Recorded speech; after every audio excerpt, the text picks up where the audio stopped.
So we want to talk about this afternoon with this great, awesome panel, the state of the Philippine software startup. Where are we? Where are we going? What's happening? What's around? The report itself is quite long. We just cut it down to a few slides. You can find the entire report online on bit.ly/PH Report. We work on this with a team of, with a big team. So it's Boe, Beryl, who's running Seed Asia, also Philippines and China-based investment funds. Ralph, who's the CEO of Metro Deal, and a few other people. The question that I get asked time and time over is why Philippines? And actually it's interesting because my friends in the Valley ask me that, and actually my friends here also. And I mean, for me, it's quite simple. I mean, all the signs are there. This is the fastest growing economy in Asia at the moment. It's actually faster than China. We have strong economic growth. It's investment grade. So there's the economic fundamentals are here. But what's more interesting is, and what surprised a lot of people outside is, this country is English speaking. You can produce product that is here that can serve the rest of the world, and you can execute locally with a lot of these. There's a big local market that's untapped that doesn't have access to a lot of services that are already available in Europe and the US, so there's an opportunity to migrate existing business models into the Philippines. And finally, I mean, actually, if you look at your typical seed investment, 50K to 100K would last a few months in the US. Here you can operate for almost a year because labor is much cheaper. So all these things I think make the Philippines a phenomenal place to base a company out of. You can experiment in the local market, you can build things for the external markets, you can venture into other parts of Southeast Asia, but the platform should be here in the Philippines. So I guess, I mean, my conclusion from running the report and after spending a bunch of time in the Philippines is if you look at the infrastructure, there's still a lot of challenges, right? There's not a lot of VC funding in this country. It's still hard to find good talent that has a lot of experience. Internet is slow. There's a whole bunch of hurdles, but there's a ton of opportunity. And if you just look at any one of these as challenges as opportunities, then I mean, really the sky's the limit on what you can do. I really think the opportunities outweigh the challenges, and so the next 5 to 10 years I think are going to be very exciting for this country as a technology hotbed. That's it. That's all I have.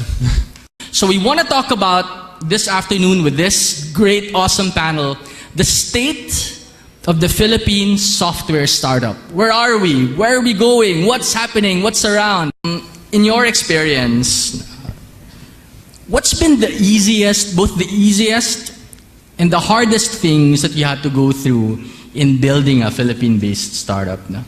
Rio, maybe you can start first. Ladies first. Yes. Well, good afternoon, everybody. First of all, thank you very much to the PSIA for inviting PERXCLUB here. We are very honored to be a part of this panel. Well, going back to the question, easy and hard part of building a Filipino startup, I think I'll start with the hard part, because there are just so many things hard, about building a startup. In fact, I think the mere mention of the word startup immediately connotes, hardships, challenges. Well, first off, me and my co-founder, actually my husband, are not programmers. In fact, we are finance people with absolutely no programming background. So one of our biggest challenge obviously was finding the right technical team who could build the product that we wanted. And back in 2011, that was extra difficult because there were actually very few mobile app developers. Almost no one knew how to program in Xcode. So our team literally had to learn it from scratch.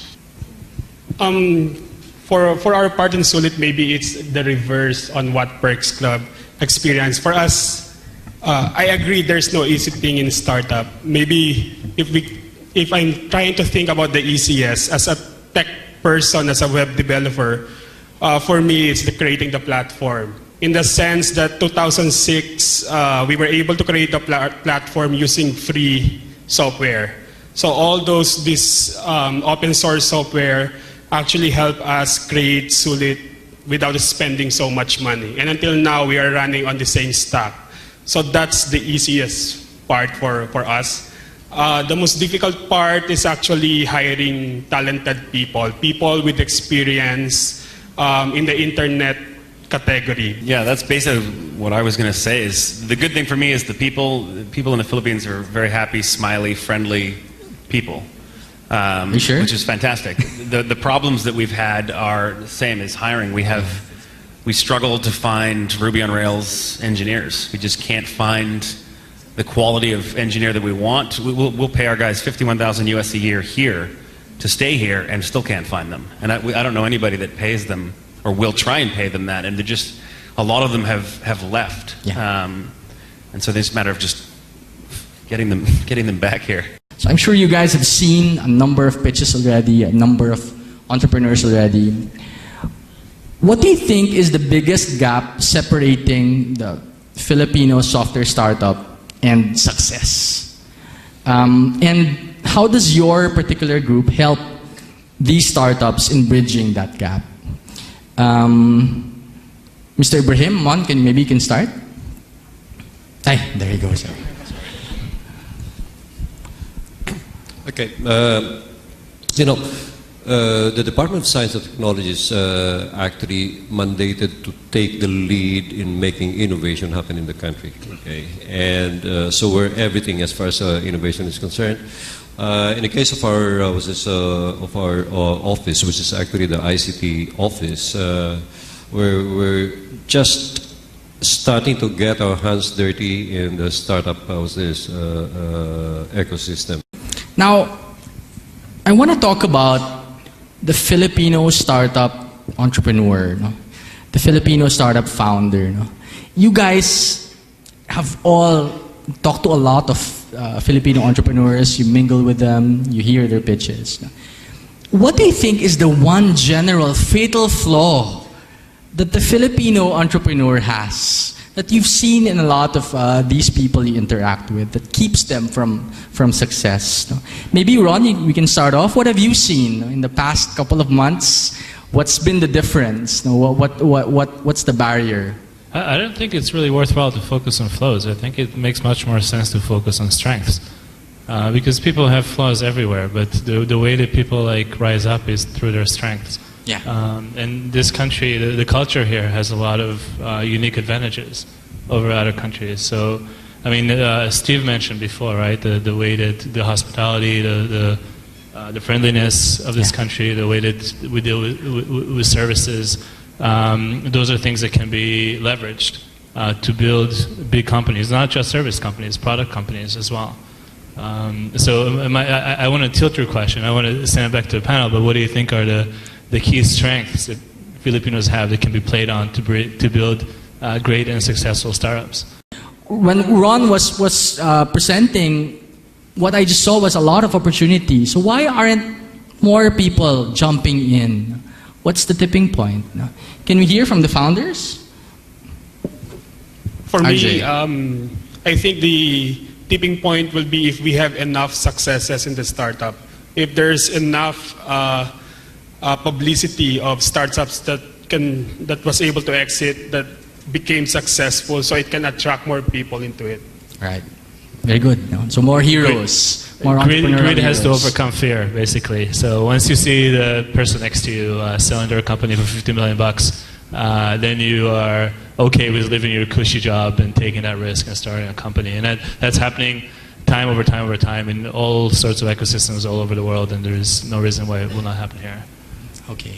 There's that exit we're lacking, that one big exit makes it also easier for founders to tell their parents that they do not go to top-notch multinational corporation and they take on to a startup where their parents will spend like millions of pesos in their education and send them maybe to the US and say, what? You take this high risk, you don't pay back and stuff. So it's really it's also the Asian culture with holding it back, which is very risk averse at base. You go for the best education, you go for the best paying job in a multinational corporation, and then when you're crazy, you actually build a startup.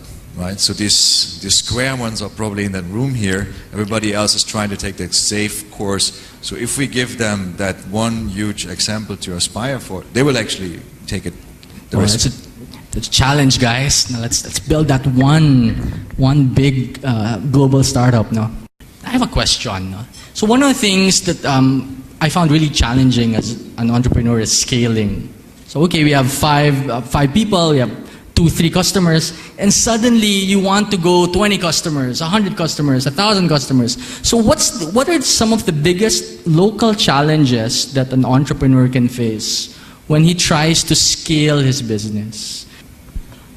Well, my take on that is, you know, this old saying, you know, you think global but you act local. You know, it's very, you know, also part of being focused, no? That it's a sexy thing to imagine, you know, being, you know, selling your products in Europe or in the United States or whatever.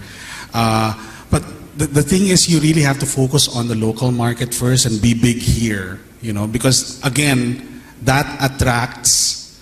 If you do well here, then believe me, it will attract your foreign partnerships, your foreign investors. But you have to make it big here first. Okay. Let's just have one lightning round. Kindly answer this one question, all of you. No?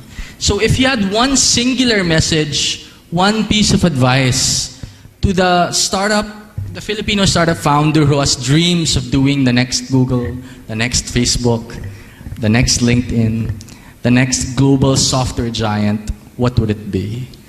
Ron, maybe you can start from you down to Rio.